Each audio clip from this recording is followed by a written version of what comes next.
Vous avez certainement connu des moments difficiles à cette époque-là, madame. Oui, tout à fait. Votre père était très malade, je crois. Il était à l'article de la mort. N'est-il pas mort peu après? Si. Dites-moi, madame Elmer, vous souvenez-vous par hasard du jour de la mort de votre père? Je veux dire la date exacte. Papa est mort le 29 septembre. C'est tout à fait juste. Je me suis renseigné. Et voilà pourquoi il y a quelque chose d'étrange que je n'arrive pas du tout à m'expliquer. Qu'y a-t-il d'étrange? Je ne sais pas. Ce qu'il y a d'étrange, madame, c'est que votre père a signé cette reconnaissance de dette 3 jours après sa mort. Comment? Mais je ne comprends pas. Votre père est mort le 29 septembre. Mais regardez donc. Votre père a daté sa signature du 2 octobre. N'est-ce pas étrange, madame? Pouvez-vous m'expliquer cela?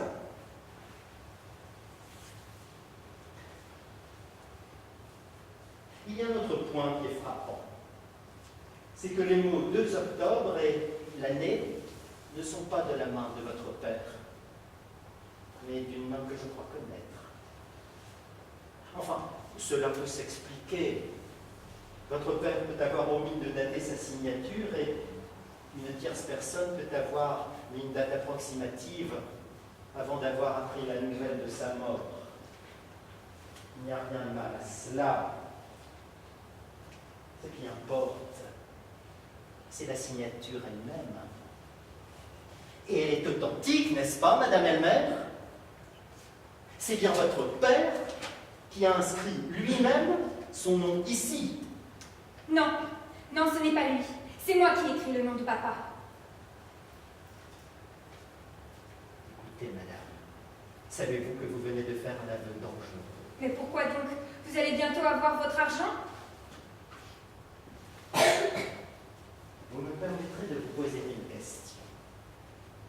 Pourquoi n'avez-vous pas envoyé le papier à votre père? Mais c'était impossible. Papa était malade. Si je lui avais demandé de signer, j'aurais été obligée de lui dire à quoi cet argent était destiné.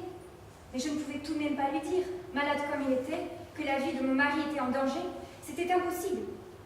Dans ces conditions, vous auriez mieux fait de renoncer à ce voyage à l'étranger. Mais non, c'était impossible. Ce voyage devait sauver la vie de mon mari. Je ne pouvais pas y renoncer. Mais vous n'avez pas pensé que c'était un abus de confiance à mon égard? Je ne pouvais absolument pas tenir compte de cela. Vous ne m'intéressiez pas du tout à l'époque, et je vous trouvais insupportable à cause de toutes les difficultés que vous me faisiez, alors que vous saviez très bien que mon mari était dans un état critique. Écoutez, madame, on voit nettement que vous ne vous rendez pas très bien compte de la faute dont vous vous êtes rendu coupable. Mais je peux vous dire que celle que j'ai commise jadis et qui m'a coûté ma position sociale n'était ni pire ni plus grave. Vous? Voulez-vous me faire croire que vous avez fait quelque chose de courageux pour sauver la vie de votre femme?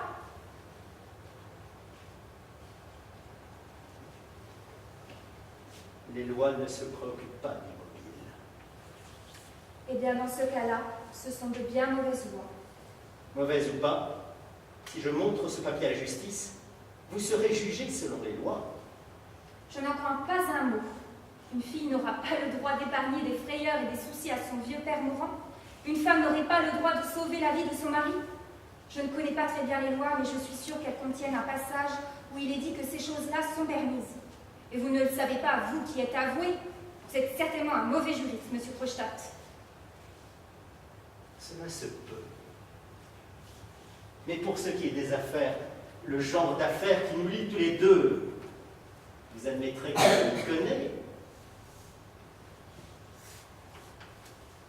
Bon, faites comme bon vous semble. Mais je vous signale une chose. Si je suis mise à l'index une seconde fois, vous me tiendrez compagnie.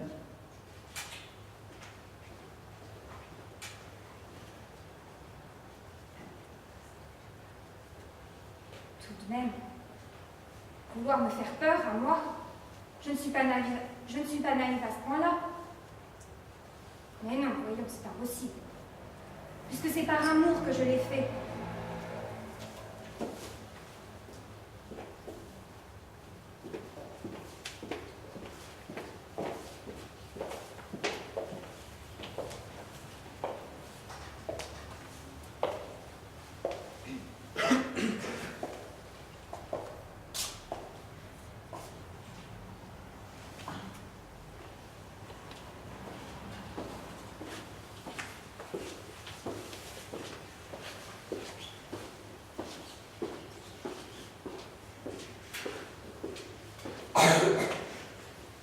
C'était la couturière? Non. Voilà. Comme j'étais impatiente de te revoir. Non, c'était Christine. Elle m'aide à arranger mon nouveau costume. Tu vas voir, comme j'en ai allures sans rien. J'en ai pas eu une bonne idée, franchement. Superbe. Et toi, tu ne trouves pas que j'ai été bien gentille d'avoir fait ce que tu as demandé? Gentil? Parce que tu fais ce que ton mari demande? Allons, petite sotte. Je sais bien que c'est pas ce que tu as voulu dire. Mais bon, je te dérange pas, tu dois être à l'essayage. Oui. Et toi, tu as sans doute beaucoup de travail. Oui, comme tu vois, je suis passé à la banque.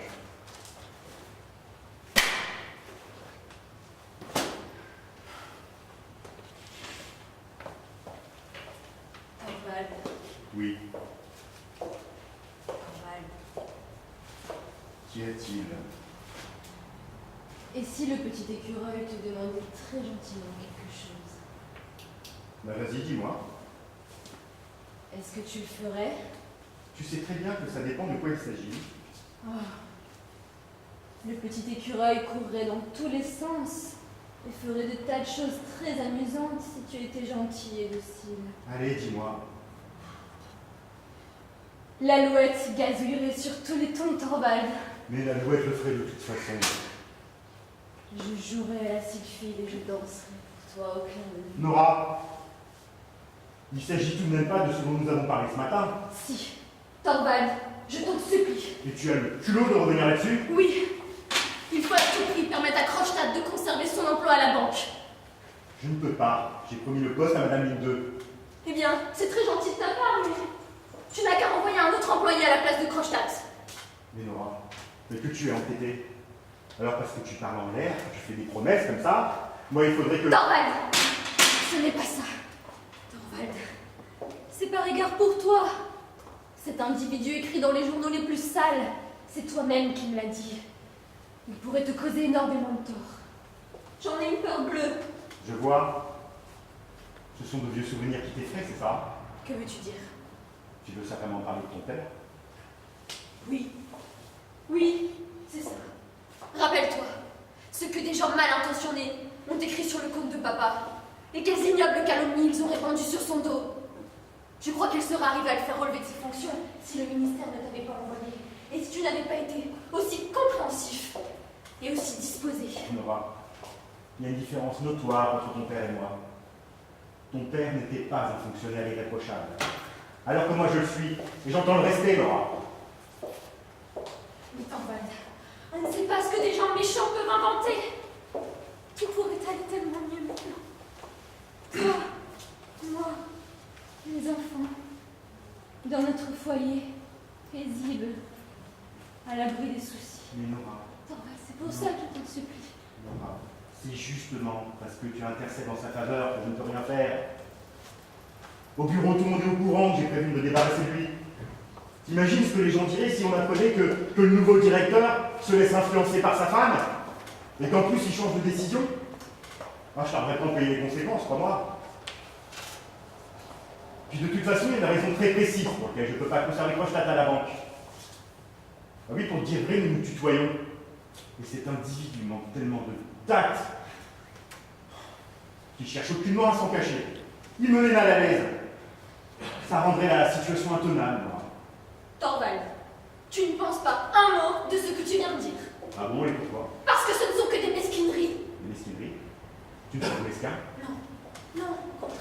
Non. C'est Peu juste... importe. tu trouves que mes motifs sont mesquins, donc que je le suis moi-même, mesquin. C'est pas ce que j'ai dit. Mesquin, tiens, voyez-vous ça. Attends. Et ben on va régler le problème de façon radicale. Torvald, qu'est-ce que tu fais? Je prends une décision. Hélène, c'est Torvald. Prenez le courrier sur ma table, là. Descendez-le au coursier. Dites-lui de s'en charger rapidement. Oui, immédiatement. L'adresse est sur l'enveloppe. Merci, Hélène. Voilà, petite sotte. Torvald, qu'est-ce que c'était que cette lettre? Torvald, qu'est-ce que c'était que cette lettre? Torvald. Le renvoi de Non, Torvald, je t'en supplie, fais-le pour moi, fais-le moi pour les enfants. Torvald, tu ne sais pas les conséquences que cela peut avoir sur nous. Trop tard! Trop tard! To question those words, those who live democracy in general. It's urgent, it's an emergency to speak about those who are upset. It's urgent to those who are upset. It's time to speak about those who are always wrong. It's an emergency to talk about freedom. It's important to question those who are upset, those who live without democracy in general. Democracy, it's an emergency in general. Democracy is always right. It's time to speak about those things. It's time to speak about those. It's important to question those who are absent. It's an emergency. It's emergent to those who live without democracy in general. It's emergent. It's urgent. It's an emergency to speak about those who are absent. Democracy, yes. It's an emergency. It's emergency for those who speak without who are absent. It's important to question those who are always absent. Who live without democracy in general. It's time to speak about those who are wrong. You're not always wrong. It's important to question those who are absent. Those who live without democracy in general. It's urgent. It's emergency. It's urgent to speak about those who are absent. To talk about freedom. Freedom. Freedom. Emergency. Emergency. Stand. Stand. Stand. Stand. Stand. To speak about those who are absent. Emergency. Emergency. Emergency. Emergency. Emergency. Emergency. Speak about generals who are absent. Who live without general. In general, without democracy. It's urgent. It's urgent. It's urgent. Democracy is always right. It's time to speak about democracy in general. It's an emergency. It's an emergency. It's an emergency. It's time to speak about those who are absent. It's time to speak about those who are wrong. It's important to question those who are absent. Es urgente hablar de los ausentes. Ya es tiempo de hablar de aquellos que se equivocan. Es importante interrogar los ausentes, aquellos que viven sin democracia en general. Es urgente hablar de los ausentes. Es urgente hablar de las ausencias. Es tiempo de hablar de aquellas que siempre se equivocan.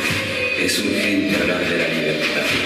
Es importante de interrogar los ausentes, aquellos que viven sin democracia en general.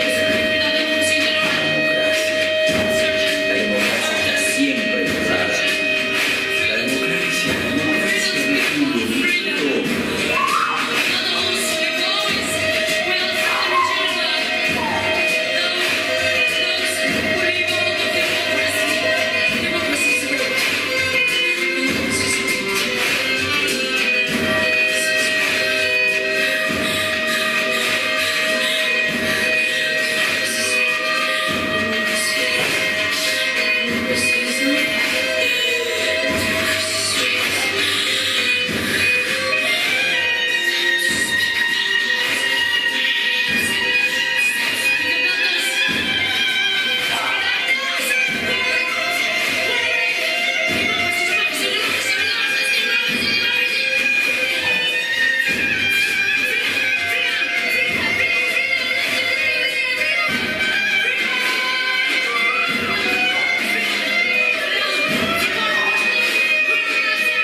Je vous en remercie, je veux en profiter aussi longtemps que je le pourrai.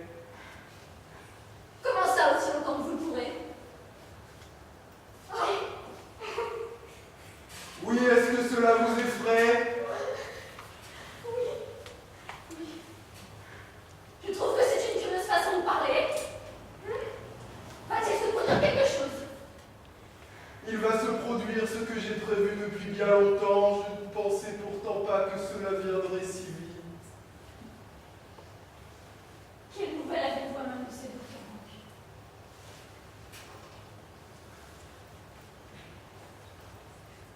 Il faut que vous me disiez. Ma santé se dégrade, on ne peut rien y faire. Ah, c'est de vous qu'il s'agit. Ah, Et de qui d'autre pourrait-il s'agir? Ça ne sert à rien de se mentir. De tous mes malades, c'est moi qui suis dans l'état le plus pitoyable, Madame Elmer. Ces derniers jours, j'ai fait un bilan complet du fonctionnement de mon organisme. C'est la banqueroute. Avant un mois, je serais peut-être déjà en train de pourrir au cimetière. allons donc. Que c'est laid ce que vous dites. Le pire, c'est qu'il va d'abord m'arriver une quantité d'autres choses laides. Il ne me reste plus qu'un examen à faire. Quand il sera terminé, je saurai à peu près quand le dénouement commencera. D'ailleurs, j'ai quelque chose à vous dire. Avec son naturel délicat, Elmer éprouve un net sentiment de répulsion envers tout ce qui n'est pas beau à voir. Je ne veux pas qu'il vienne à mon chevet. Mais voyons, Dr. Rank. Je ne veux pas qu'il vienne à ce moment-là. À aucun prix, ma porte lui sera fermée. Dès que je serai tout à fait sûr que le pire m'attend, je vous enverrai ma carte sur laquelle j'aurai dessiné une croix noire. Vous saurez alors que l'abomination de la désolation aura commencé. Eh bien, vous êtes vraiment d'une humeur insupportable aujourd'hui. Moi qui aurais tellement aimé que vous soyez franchement de bonne humeur. Quand la mort est à la porte et qu'il faut payer à la place d'un autre, est-ce que c'est vraiment juste? Dans chaque famille, cette loi implacable de l'expiation agit d'une manière ou d'une autre. Arrêtez avec vos histoires. Soyons gais. Soyons gais. Ah, vous avez raison, il y a vraiment de quoi rire. Ma pauvre colonne vertébrale est bien obligée de souffrir à cause de la joyeuse vie que mon père a menée quand il était lieutenant. Ah oui, c'est vrai qu'il raffolait d'asperges et de foie gras, n'est-ce pas? Oui, et de truffes. Oui, de truffes. Et d'huîtres aussi, je crois. Et d'huîtres, cela va de soi. Et puis, tout ce champagne, tout ce porto. Ah, c'est bien dommage que de si bonnes choses s'en prennent à la colonne vertébrale. Surtout qu'elle s'en prenne à une malheureuse colonne vertébrale qui n'en a pas profité le moins du monde. Et oui. Et c'est bien cela le plus triste.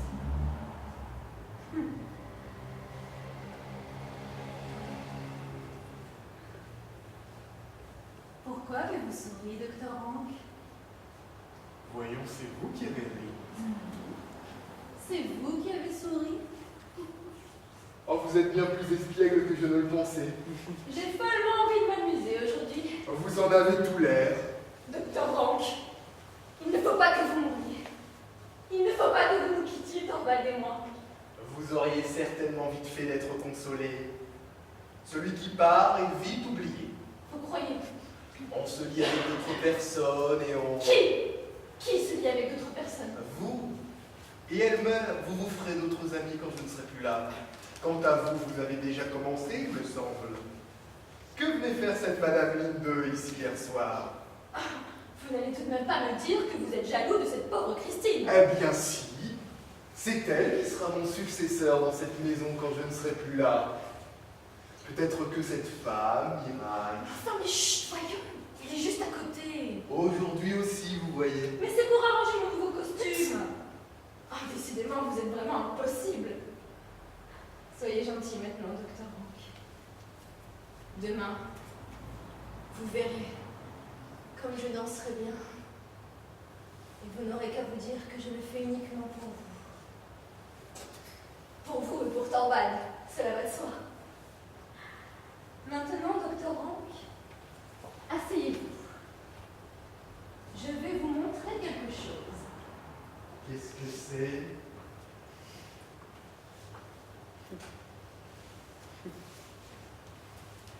Tenez, regardez. Oh des bas de soie. Couleur chair. Ils sont jolis, non? Oh, il fait peut-être un peu sombre ici, mais... Non, non, non! Je ne vous montre que le pied. Oh, et puis, comme vous y êtes, vous pouvez regarder plus haut.